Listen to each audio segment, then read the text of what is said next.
Chers frères et sœurs dans le Seigneur Jésus-Christ, il y a parmi les chrétiens aujourd'hui un grand phénomène qui détruit. Ce phénomène est le mensonge. Les frères se mentent les uns aux autres.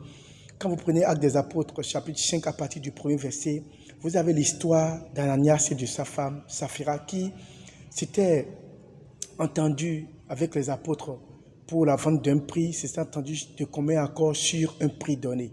Ananias et sa femme ont voulu dribbler les apôtres. Pierre était là, et ce qu'Ananias a eu, tout le monde le connaît. Aujourd'hui, l'histoire d'Ananias et puis la leçon retenue dans la mort d'Ananias n'éduque pas les enfants d'aujourd'hui que nous sommes. Cette histoire ne nous dit rien, nous qui sommes aujourd'hui chrétiens. Nous avons le plaisir de nous mentir les uns les autres. Vous voyez des frères chrétiens qui se mentent, vous voyez des pasteurs qui se mentent, des apôtres qui se mentent, des gens qui se disent disciples de Jésus-Christ qui se mentent, des gens qui se disent travailleurs dans la même église, dans le même temple, qui se mentent.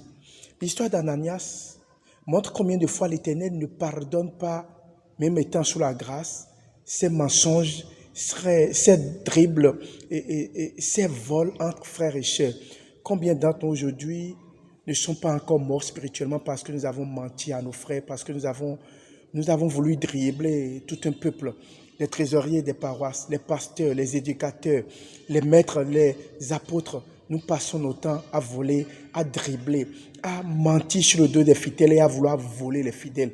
Aujourd'hui, si les paroisses, si les églises partent en éclat, c'est parce que nous qui sommes hommes de Dieu aujourd'hui, nous ne disons pas la vérité, ne sommes pas clairs vis-à-vis de l'argent, de la trésorerie de l'église.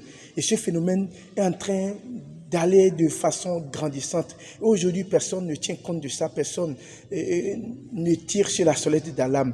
Chers frères et sœurs dans le Seigneur Jésus-Christ, toi qui es homme de Dieu, toi qui es prophète, toi qui es prophétesse, toi qui es pasteur, toi qui es apôtre, toi qui es disciple, toi qui es visionnaire, toi qui es chargé paroissial, maître de cœur, toi qui es devant le peuple de Dieu, toi qui t'es convenu avec les peuples ou bien les dirigeants sur un point, ne mens pas, ne dribble pas, ne passe pas ton temps à voler parce que tu auras le sort que Ananias a eu dans Actes des Apôtres chapitre 5.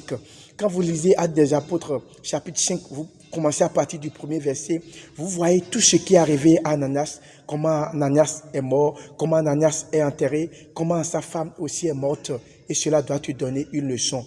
Toi qui écoutes aujourd'hui, la grâce n'aime pas le vol. Jésus-Christ n'accepte pas les mensonges. Répands-toi, étant sous la grâce, respecte les lois. Sois béni.